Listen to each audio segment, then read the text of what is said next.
The next topic is formation of coal and petroleum. वैसे आप बचपन से पढ़ते आए हो कि कोल और पेट्रोल कैसे बनता है। काफ़ी सालों तक प्लांट एनिमल वेस्ट जो है बायोलॉजिकल और जियोलॉजिकल प्रोसेस के थ्रू अर्थ में दबे रहने की वजह से, काफ़ी ज़्यादा हीट होने की वजह से वहाँ मिलियंस ऑफ ईयर्स में वो कोल एंड पेट्रोलियम प्रोडक्ट्स में कन्वर्ट हो जाते हैं। ठीक है, और वो डिकम्पोज होके ही होता है ये सब चीज़ें, तो बैक्टीरिया से उनको अटैक करते हैं। ठीक है, और जब वो मिट्टी के अंदर रहते हैं तो वो इन सब चीज़ों में कन्वर्ट हो जाते हैं। कोल एंड पेट्रोलियम को हम फॉसिल फ्यूल्स क्यों कहते हैं? क्योंकि वो फॉसिल्स से बने, यानी बहुत सारे पुराने एनिमल्स और प्लांट्स के फॉसिल्स उनमें काफ़ी सालों तक अर्थ के अंदर दबे हुए रहने की वजह से वो फ्यूल्स में बदल जाते हैं, इसलिए उन्हें फॉसिल फ्यूल्स कहा जाता है। The next topic is oxidation. Oxidation भी आप पढ़ के आ चुके हो, काफ़ी बार पढ़ चुके हो। ठीक है, तो यहाँ हम ऑक्सीडेशन रिएक्शंस के बारे में भी पढ़ चुके हैं कुछ कार्बन की, बट उसमें से हम एक रिएक्शन पढ़ेंगे जो कि इम्पॉर्टेंट है, ध्यान रखना है इसमें। ठीक है, तो वो रिएक्शन है CH3CH2OH, जिसे हम इथेनॉल कहते हैं, क्योंकि 2 कार्बन है और अल्कोहल ग्रुप है, तो इसका नाम इथेनॉल हो जाएगा। इथेनॉल को जब हम हीट करते हैं किस किस की प्रेजेंस में? अल्कलाइन KMnO4 की प्रेजेंस में और एसिडिफाइड K2Cr2O7 की प्रेजेंस में। ठीक है, तो जब भी हम उसको इन दोनों के प्रेजेंस में, इन दोनों में से किसी एक की प्रेजेंस में अगर हम उसे हीट करते हैं, यानी एसिडिक मीडियम में या बेसिक मीडियम में, तो वो किस में बदल जाते हैं? कार्बोक्सिलिक एसिड्स में बदल जाते हैं। That is CH3COOH, ethanoic acid. तो इथेनॉल किस में बदल गया? इथेनोइक एसिड में बदल गया। ठीक है, अब जो चीज़ें किसी का ऑक्सीडेशन कर दे, यानी उसमें ऑक्सीजन को ऐड कर दे, उसका ऑक्सीडेशन कर दे, उसे हम ऑक्सीडाइजिंग एजेंट कहते हैं। तो यहाँ पे कौन कौन ऑक्सीडाइजिंग एजेंट हो गया? अल्कलाइन पोटेशियम परमैंगनेट या फिर एसिडिफाइड पोटेशियम डाइक्रोमेट यानी K2Cr2O7, या फिर पोटेशियम परमैंगनेट बोलते हैं KMnO4 को।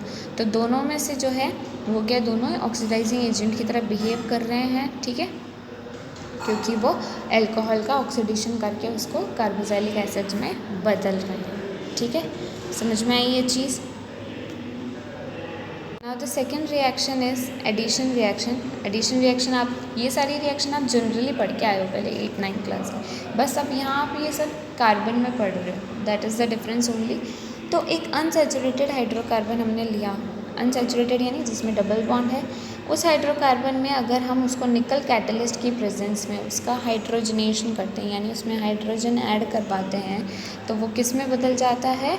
एल्केन में बदल जाता है, यानी अनसैचुरेशन उसका हट जाता है, डबल बॉन्ड हट जाता है और वो सिंगल बॉन्ड में बदल जाता है। ठीक है, तो ये रिएक्शन ज़्यादातर कहाँ यूज़ होती है? जब हमें वेजिटेबल ऑयल से बनाना होता है। ठीक है, वेजिटेबल ऑयल से वेजिटेबल घी बनाना होता है, तो उस केस में हम ये रिएक्शन यूज़ करते हैं, इसलिए ये इम्पॉर्टेंट ध्यान रखना कि निकल कैटलिस्ट के प्रेजेंस में किसी का भी हाइड्रोजनेशन करते हैं तो अनसैचुरेशन उसका हट जाता है और वो सैचुरेटेड बन जाता है। ठीक है, और यहाँ निकल कैटलिस्ट की तरह काम कर रहा है, ध्यान रखना।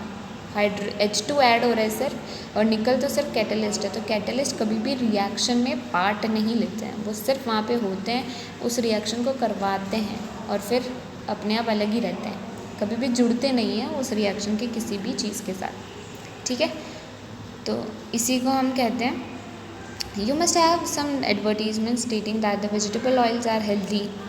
ठीक है, animal fat generally contain saturated fatty acids which are said to be harmful for health. इसलिए एनिमल फैट खाते हैं तो वो अपने लिए हार्मफुल है। ठीक है, क्योंकि उसमें सैचुरेशन होता है काफ़ी। Oils containing unsaturated fatty acid should be chosen for cooking. तो अनसैचुरेटेड वाला ऑयल जो है हमें यूज़ करना चाहिए। ठीक है, जिससे कि वो हेल्थ के लिए अच्छा रहे। Now the next is substitution reaction, यानी डिस्प्लेसमेंट। वही रिएक्शन है यहाँ पे। तो डिस्प्लेसमेंट किसका हो जाएगा? या फिर सब्सटीट्यूट हो जाएगा, यानी सब्सटीट्यूट यानी उसकी जगह ले लेना। जैसे अपन करते हैं ना रेस वगैरह में, या किसी मैच में हमने देखो क्रिकेट में जैसे 11 मेंबर्स है तो उसमें एक सब्सटीट्यूट को भी रखा जाता है, यानी वो कभी भी किसी को इंजर्ड हो जाए तो उसकी जगह ले सके। तो यहाँ पे भी वो किसी की जगह लेगा। ठीक है, saturated hydrocarbons are fairly unreactive and are inert in the presence of most reagents. Saturated hydrocarbons काफ़ी अनरिएक्टिव होते हैं और वो क्या करते हैं? इनर्ट रहते हैं। ठीक है, इन the presence of most reagents. However in the presence of sunlight, पर फिर भी सनलाइट की प्रेजेंस में क्लोरीन को अगर हम ऐड करें हाइड्रोकार्बन्स में, यानी ये जो रिएक्शन हो रही है, हाइड्रोकार्बन में क्लोरीन को ऐड किया जा रहा है इन द प्रेजेंस ऑफ सनलाइट, तो क्या हो रहा है, क्लोरीन जो है वो धीरे धीरे सारे हाइड्रोजन एटम को रिप्लेस करने की कोशिश करता है, इसलिए इसको सब्स्टिट्यूशन रिएक्शन कहा जाता है, क्योंकि एक ग्रुप ऑफ एटम या एक एटम जो है वो takes the place of another, वो दूसरे की जगह ले लेता है। A number of products are usually form with the higher homologues of alkenes, और इसी तरह के प्रोडक्ट्स हायर होमोलोगस सीरीज़ में, यानी जो इसी की जैसे सीरीज़ होती है आगे, उसमें भी वो प्रोडक्ट हमें नज़र आते रहते हैं इसी तरह का। तो CH4 में से एक हाइड्रोजन को यहाँ सब्स्टिट्यूट कर लिया है किसने, क्लोरीन ने, ठीक है, उसकी जगह ले लिया। समझ में आया? Now the next topic is some important carbon compounds, ethanol and ethanoic acid, इनकी प्रॉपर्टीज़ के बारे में पढ़ेंगे अपन। इथेनॉल्स वैसे अल्कोहल ग्रुप से बिलोंग करते हैं ये, तो इनमें अल्कोहल जैसी स्मेल आती है। Many carbon compounds are invaluable to us, बहुत सारे कार्बन कंपाउंड्स ऐसे होते हैं जिनके अपने लिए वैल्यू ही नहीं है, फिर भी उनको पढ़ रहे हैं अपन यहाँ पे, इथेनॉल और इथेनोइक एसिड्स। इथेनॉल क्या है, लिक्विड होता है रूम टेम्परेचर पे, और एकदम ठंडा ठंडा फील होता है, इसको हाथ पे लगाते हैं तो जैसे आपको नेल पेंट रिमूवर फील होता है, उसमें इथेनॉल ही होता है, ठीक है। इसका मेल्टिंग एंड बॉइलिंग पॉइंट जो है वो दे रखा है टेबल में, अब देख लेंगे अपन। इथेनॉल इज कॉमनली कॉल्ड, इसको अल्कोहल बोला जाता है, and is the active reagent of all the alcoholic drinks, तो जितनी भी अल्कोहलिक ड्रिंक्स होती है उसमें ये अल्कोहल पाया जाता है, साफ ये तो सबको पता है ही है। In addition because it is a good solvent यानी ये अपने अंदर बहुत सारे चीज़ों को मिक्स कर लेता है, घुल लेता है, इसलिए ये गुड सॉल्वेंट की तरह काम करता है। इसके अलावा ये दवाइयों में, टिंचर में काम आता है एज टिंचर, आयोडीन, कफ सिरप्स में काम आता है, मैनी टॉनिक्स, और बहुत सारे टॉनिक्स जो पिए जाते हैं उनमें ये यूज़ आता है। Ethanol is also soluble in water, ये पानी में भी सोल्यूबल है, मिक्स हो जाता है। इन ऑल द प्रोपोर्शन, चाहे कितना भी रेशो डालो, यानी 10 ml वाटर में 1 स्पून डालो, या 20 ml में 1 स्पून डालो, या 20 ml में 10 स्पून डालो, कोई भी प्रोपोर्शन लो, सब में ये उसमें मिक्स हो जाएगा। Consumption of small quantities of dilute ethanol causes drunkenness, यानी अगर थोड़ा सा डाइल्यूट अल्कोहल पिया जाए, स्मॉल क्वांटिटी ली जाए डाइल्यूट इथेनॉल की, तो उससे थोड़ा नशा हो जाता है। Even though this practice is condemned, it is socially wide spread practice, ये नहीं करना चाहिए, it is a wrong practice to do socially, यानी पब्लिक प्लेस पे बिल्कुल भी नहीं करना चाहिए, और पर्सनली भी नहीं करना चाहिए वैसे, क्योंकि इससे हेल्थ को काफ़ी सारे इश्यूज़ होते हैं। ड्रिंक करने से आपका लिवर धीरे धीरे डैमेज होता है, किडनीज डैमेज होती है। However intake of very small quantity of pure ethanol can be lethal, called absolute alcohol. Also long term consumption of alcohol leads to many health problem, तो काफ़ी समय तक अगर इथेनॉल कंज्यूम किया जाए तो इससे बहुत सारी बीमारियाँ होती हैं। फर्स्ट है रिएक्शंस ऑफ इथेनॉल, इसकी कुछ रिएक्शंस दी गई है। सोडियम के साथ रिएक्शन, सोडियम के साथ इथेनॉल रिएक्ट करके सोडियम का सॉल्ट बनाता है, ठीक है, that is sodium ethoxide. Alcohol reacts with sodium leading to the evolution of, और साथ में क्या निकल रही है, हाइड्रोजन गैस रिमूव हो रही है।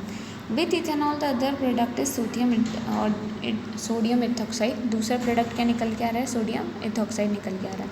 Can you recall which other substance produce hydrogen on reacting with metals, क्या आप बता सकते हैं और कौन कौन सी चीज़ों में हाइड्रोजन गैस रिलीज होती है, बता सकते हैं आप। एसिड मेटल के साथ रिएक्ट करता है तो हाइड्रोजन गैस रिलीज होती है, काफ़ी सारी चीज़ों में होती है। And the next reaction is reaction to give unsaturated hydrocarbons, यानी इथेनॉल से अगर हमने उसको रिएक्ट करवाया concentrated sulphuric acid, that is H2SO4, concentrated H2SO4 के साथ रिएक्ट करवाया तो वो क्या बनाता है, इथीन बनाता है, इथीन प्लस H2O, ठीक है, ethene that is double bond. The concentrated sulfuric acid can be regarded as a dehydrating agent which removes water from ethanol. तो जो भी कॉन्सेंट्रेटेड H2SO4 होता है, सल्फ्यूरिक एसिड होता है, इसको हम डिहाइड्रेटिंग एजेंट की तरह भी यूज़ कर सकते हैं। क्यों? क्योंकि ये इसमें से क्या कर रहा है, एक वाटर का मॉलिक्यूल रिमूव कर रहा है। देखो एक वाटर का मॉलिक्यूल इसमें से ही तो निकला है, इसमें से एक वाटर का मॉलिक्यूल कम हो गया तो ये बन गया और वो वाटर का मॉलिक्यूल अलग से रह गया। इसीलिए हम कॉन्सेंट्रेटेड H2SO4 को जो है as a dehydrating agent use कर सकते हैं। क्यों? क्योंकि डिहाइड्रेट कर रहा है ये, यानी वाटर मॉलिक्यूल निकाल रहा है, डिहाइड्रेट कर रहा है इथेनॉल से, ठीक है, इसलिए इसको हम डिहाइड्रेटिंग एजेंट की तरह भी यूज़ कर सकते हैं। तो समझ में आई हैं कुछ प्रॉपर्टीज़ ऑफ इथेनॉल।